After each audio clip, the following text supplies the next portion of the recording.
Fort McMurray with Buffalo and the rest of the world. You tuned in to the Mac City Morning Show. I'm your host, Elliot Pierre. We're going to start today's episode off the same way we start every episode off, with a moment of gratitude. I know you could be doing a million other things with your time, and the fact that you spend it with us truly does mean the world to me, so thank you. On that note, Jason, hit him with the intro.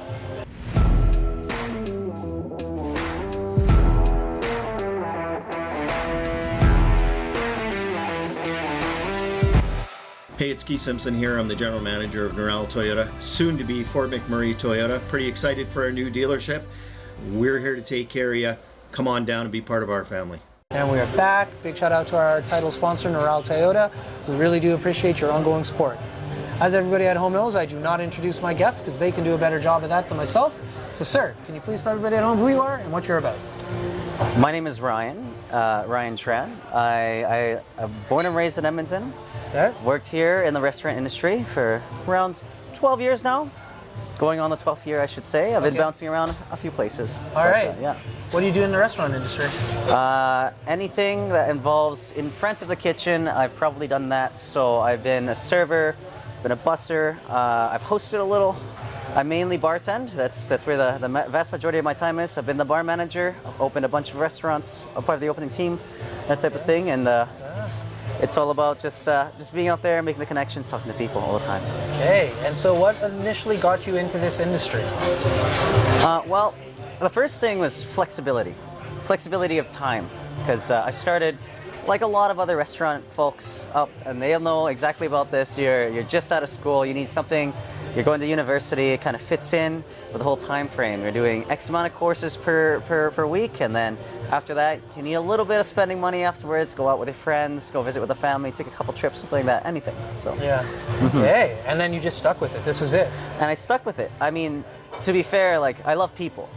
I love people in general, and that's, if there's one thing, that flexibility is what got me in the industry. Yeah. It was actually talking to people and meeting new people all the time that kept me in the industry. Right. Of course, we all love food, good booze, good everything like that. So that was, I'm gonna say, like, an added bonus on top, and just seeing all of these things. Okay, Absolutely. Let's talk about booze for a second. Okay. What's your go-to drink? Ooh, where am I drinking? I love that you made this more complicated. Where am I drinking? Okay, well, we'll start here. Okay. Somewhere like here, well, I'll try like anything on their house cocktail list. Someone put some thought, some effort in there, I'll hit one of those right away. If I'm going just off work, we're stopping by for a quick one, I'll do a double gin soda, least amount of sugar, most amount of fun, least amount of pain tomorrow, that type of thing. Okay. If I'm going somewhere that they're trying to be a little more fancy, after, of course, a house cocktail, I'll either go to a bourbon Manhattan, which, rest in peace, can't see a lot of bourbon up here nowadays, but you know, we stick with the Manhattan. Or I will be a pain in the bartender's ass, and I'll ask for an espresso martini. Okay. I'm going to rewind on this Manhattan for a second. Absolutely. Why are you picking a Manhattan over an old-fashioned? A Manhattan is almost like an old-fashioned, straightforward, right? Straightforward. And do you know the history of old-fashions? So the history of old-fashions, right, is that back in the Prohibition era, you got what the bar had, which was kind of like illegal in that type of way, but you would order a cocktail, they put the whiskey in, usually with a sugar cube, depending on where you are. In the States, you got everything from sugar cube, you douse it with bitters, then you muddle that, or you put a splash of soda, you muddle that. If you're in Wisconsin, that's a completely different old-fashioned too. Okay. Right? But it's a throwback of when it used to be, and that's what they say nowadays, is there's 100 ways in how to make an old-fashioned, and they're all correct, as long as they have these ingredients: bourbon, water, sugar, and bitters. So the thing nowadays is it's a holdover, and that's where people used to order, I'll have a cocktail the old-fashioned way, right? And that's where that cocktail originated from. So it's straightforward, and to me an old-fashioned is a practice of how good the whiskey is, what type of whiskey you're looking for. Whereas a Manhattan, to circle back, a Manhattan is always a practice of how well you keep the red vermouth. So just a touch of sweetness in there. And one of my funnest facts is, like, the build of a Manhattan is in the 2-1-2.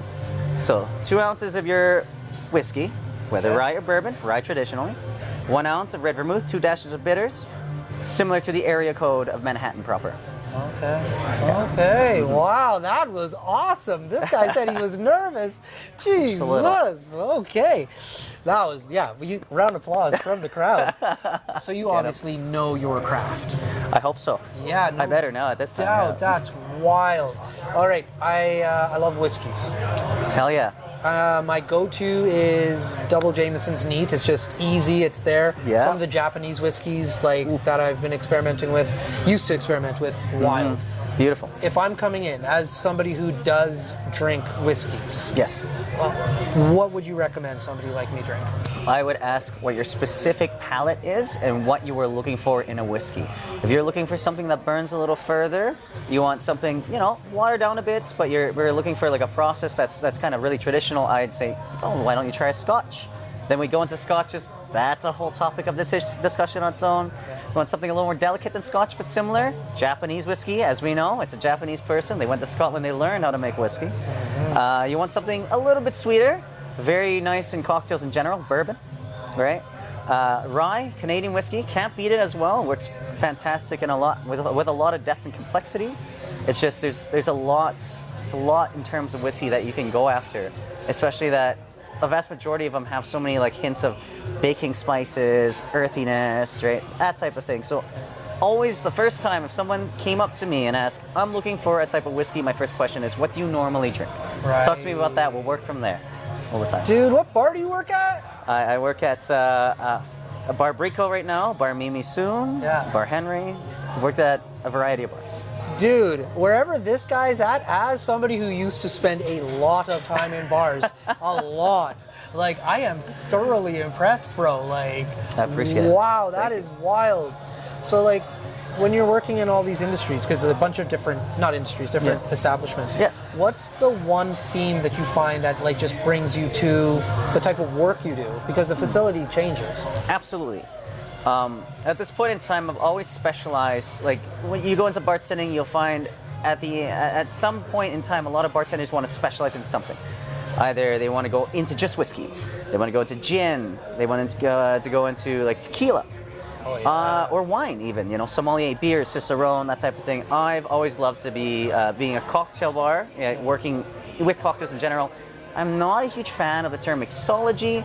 It's a bit too pretentious for my taste. Personally, I have the utmost respect for people that take that seriously as a craft. Me myself, I'm a cocktail bartender. Call me intoxicologist if you want, But at the end of the day, a lot of times the reason why I've jumped around a lot, the environment's not only just for the people, the style, fine dining, elevated, and the more pub, dive bar, pubs, that type of thing. What I usually do is after a few years or a year and a half, I usually work a couple bars at the same time. It's just for me to learn a standard little genre of alcohol at every single place. And then at the end of it, I'll go to somewhere where I can put all of that knowledge together. So right now, currently, Bar Brico, it's an Italian wine bar.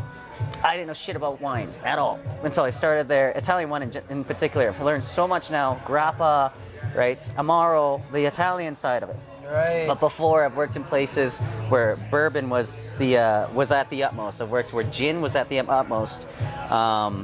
I was the bar manager of Anejo in the Brewery District, and I opened that, and so I learned a lot about tequila. Yeah. So just seeing how it all works together, and then you kind of create with these spirits that most people, they smell, they're like, oh, that's too much for me.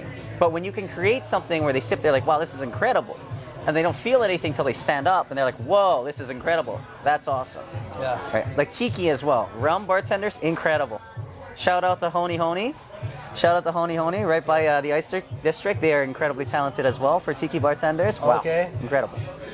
I got to stay away from rum. Me and rum. It's too good. It's too good, man. It's too good. How long have you lived in Edmonton for? My whole life. Oh, whole life here? My whole life here. Oh, wow. I've traveled Downtown here or what? Pretty much everywhere in the city, I would say. Okay. Every single side other than the deep south and the northwest, the industrial. So everywhere else. Yeah. I've kind of stayed around there, worked at various places around there. Yeah. A lot of time in the West Edmonton Mall, of course, as well, but that was just helped me with my trade and getting faster. Yeah.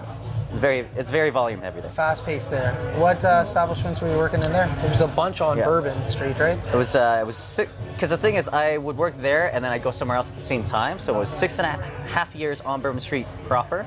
4.5, rest in peace, Tony Aromas. Right, rest in peace that place. 2 years at Mr. Mike's, they're still open. Yeah. But in that time span, I've worked at Chop at the same time. I was part of the opening team for the Rec Room in West Edmonton Mall as well. Yeah. It was nice to have that separate, like there's a bar, they have their nice stuff, but it's kind of more of a game arcade type of style. I've worked at membership clubs. After leaving there, I went to the Royal Glenora Club. I've worked at the Sawmill. I've worked at maybe like 3 steakhouses now, to be fair, but yeah. Nice, you mix it up. I like it. Always try. Well, listen, unfortunately, he just gave us the signal, so we are out of time. So before I cut you loose, though, everybody gets a shameless shout out or plug. So you have the mic, the camera, the lights. Have fun. Shout out to Flint, who runs this establishment. Absolute gentleman.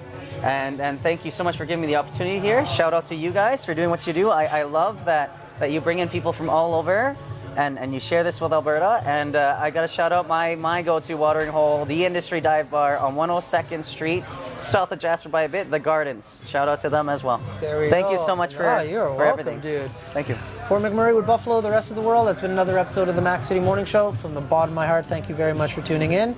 Big shout out to our title sponsor, Norel Toyota, Carrie at Patchouli Rose, and the beautiful people at Coldwell Banker. Hope you guys are having a great day, and we'll see you tomorrow. Peace. Good job, man. Hi everyone, it's Carrie with Patchouli Rose here at Thickwood Barbershop. If you're wondering what to get your loved one this season for Valentine's Day, I make an all-natural anti-aging skin serum called Good Skin. It's good for men and women, and it's available for purchase here at the barbershop, downtown at the Corridor Shops and Events, and on my website. Thank you for your support.